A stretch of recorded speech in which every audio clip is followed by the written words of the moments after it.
Hello everyone, I Poonam Nagpal welcome you all in today's class and today we are going to do future perfect tense. अब ये future perfect tense रहता क्या है? कई बार हम बात कर रहे होते हैं तो कह रहे थे ये हो चुका होगा, वो हो चुका होगा, या फिर वह मीटिंग अटेंड कर चुकी होगी, उसने खाना बना लिया होगा, कंप्यूटर्स टीचर्स की जगह ले चुके होंगे, पानी से चलने वाली गाड़ियाँ आ चुकी होंगी। अब ये शब्द क्या हैं, ये वाक्य क्या हैं?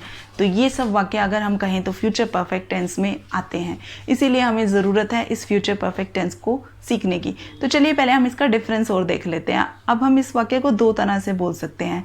एक तो ये बोलें कि कंप्यूटर्स टीचर्स की जगह ले लेंगे, और एक ये बोले कि कंप्यूटर्स टीचर्स की जगह ले चुके होंगे। तो हम इसे किस तरह से बोलेंगे इंग्लिश में? कंप्यूटर्स टीचर्स की जगह ले लेंगे means computers will take the place of teachers, और कंप्यूटर्स टीचर्स की जगह ले चुके होंगे, computers will have taken the place of teachers. तो मैंने जो नेक्स्ट सेंटेंस बोला है, जो सेकंड वाला है, वो है फ्यूचर परफेक्ट टेंस का। तो चलिए जानते हैं इसका स्ट्रक्चर क्या रहता है।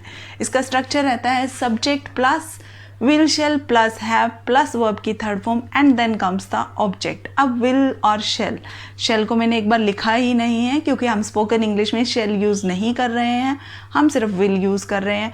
और हैव के साथ भी बच्चों को कई बार कन्फ्यूज़न रहती है कि अगर सब्जेक्ट ही शी इट है तो क्या मैम हम हैज़ लगा दें यहाँ पर? अब जैसा कि हम हमेशा ही शी इट के साथ हैज़ लगाते हैं, नहीं, चाहे ही शी इट हो चाहे आई वी दे यू हो, आपको विल हैव ही यूज़ करना है, हैव ही रहने वाला है, प्लस वर्ब की third form and then comes the object. चलिए अब हम इसके कुछ सेंटेंसेस बनाकर देखते हैं। तो क्या हम अब सीमित रहने वाले हैं ये चुका होगा, चुके होंगे और चुकी होगी तक? नहीं, लिया होगा, दिया होगा, हो गया होगा, ये शब्द भी तो आ सकते हैं। देखते हैं सेंटेंसेस से।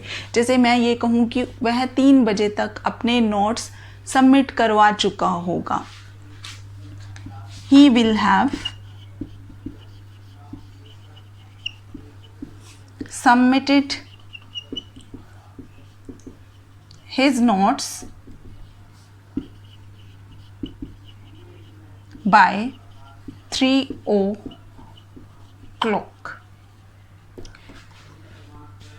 आप यहाँ देखिए, ही विल हैव, ही के साथ विल ही लगाया है, विल ही आना था, और have submitted his notes by 3 o'clock। वह अपने नोट्स 3 बजे तक सबमिट करवा चुका होगा या उसने अपने नोट्स 3 बजे तक सबमिट करवा दिए होंगे, बोथ आर राइट। और इसी तरह से वह शाम तक अपना खाना बना चुकी होगी या नहीं, उसने अपना शाम तक खाना नहीं बनाया होगा। तो हम इसे नेगेटिव में बनाकर देखते हैं, और मैंने नेगेटिव का स्ट्रक्चर भी लिखा है। विल और हैव के बीच में नोट लगा देना है, विल नॉट हैव। तो यहाँ पे she will not have prepared the food by evening. उसने शाम तक खाना नहीं बनाया होगा। अच्छा, इसमें भी डबल सेंटेंसेस रहते हैं। जैसे पास्ट परफेक्ट टेंस में डबल सेंटेंसेस थे, उसमें रहता था कि जब मैं स्टेशन पर पहुंचा ट्रेन जा चुकी थी, या मेरे स्टेशन पर पहुंचने से पहले ट्रेन जा चुकी थी। अब यहाँ क्या रहेगा? जब मैं स्टेशन पर पहुंचूंगा ट्रेन जा चुकी होगी। When I reach the station, the train will have left। अब यहाँ एक चीज़ नोटिस करने वाली है, when I reach the station। अब जब मैं स्टेशन पर पहुंचूंगा, ये प्रेजेंट में ही रहने वाला है और उसे हम फ्यूचर परफेक्ट टेंस में डाल देंगे। ऐसा नहीं है कि आप इसे भी फ्यूचर बना दें कि वो फ्यूचर में है तो ये भी फ्यूचर में होना चाहिए, और विल को यहाँ भी ऐड कर दें कि मैं जब स्टेशन पर पहुंचूंगा, when I will reach the station the train will have left. ये गलत हो जाएगा, हमें इसे प्रेजेंट में ही रखना है, ये रीच ही रहने वाला है, तो इस चीज़ पर ध्यान रखना है। और जैसे और सेंटेंसेस बनाते हैं कि वह घर वापस आ गया होगा, he will have returned back to home। उसने मंडे तक अपना प्रोजेक्ट कंप्लीट कर लिया होगा, he will have completed his project by Monday. Meeting अभी शुरू नहीं हुई होगी, the meeting will not have, अब ये नेगेटिव होगा ना, मीटिंग अभी शुरू नहीं हुई होगी, the meeting will not have started yet. अब और बनाते हैं इंटेरोगेटिव सेंटेंसेस। इंटेरोगेटिव में हमें क्या करना है, विल को आगे ले आना है और पीछे क्या कर देना है, क्वेश्चन मार्क सेट कर देना है। जैसे विल ही हैव, अब ही के साथ हैव आ गया तो आप ही के साथ हैज़ मत लगाना, ही के साथ हैव ही रहने देना। Will he have submitted his notes by 3 o'clock और पीछे हम क्या कर देंगे, क्वेश्चन मार्क सेट कर देंगे। विल शी हैव या फिर वॉन्ट शी हैव, विल और वॉन्ट बन जाता है इसकी शॉर्ट फॉर्म विल नॉट के, तो हम इसे वॉन्ट कहेंगे। Want she have prepared the food by evening. अच्छा, एक और कंफ्यूजिंग पॉइंट रहता है बच्चों को कि जब आई विल हैव आ जाता है, जैसे I will have a big house in future, मेरे पास एक बड़ा सा घर होगा, या फिर कोई ईयर मेंशन कर दे, इन कमिंग ईयर्स मेरे पास एक बड़ा सा घर होगा। यहाँ पर भी विल हैव आ रहा है और यहाँ पर भी विल हैव आ रहा है और पीछे, लेकिन यहाँ पर मेन वर्ब जो है वो थर्ड फॉर्म नहीं आ रही है।